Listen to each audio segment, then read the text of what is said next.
Welcome back to our channel. Today, we're diving into how you can set up a new Instagram account in just a few simple steps. Whether you're looking to expand your brand or just want a fresh start, you're in the right place. Let's get started.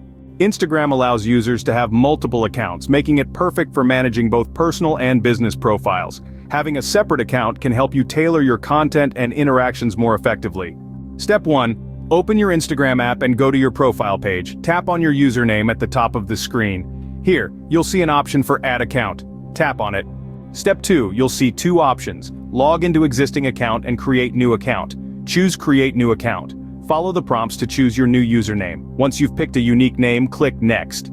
Step 3, customize your account. Add a profile picture, fill out your bio, and connect with friends.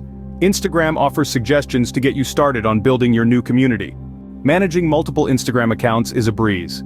Simply go back to your profile, tap your username, and switch between accounts with a tap. Remember, you can manage notifications for each account to stay on top of your social game. And that's it. You're all set with your new Instagram account. Explore, create, and connect like never before. For more tips and tricks, make sure to subscribe to our channel. Happy Instagramming!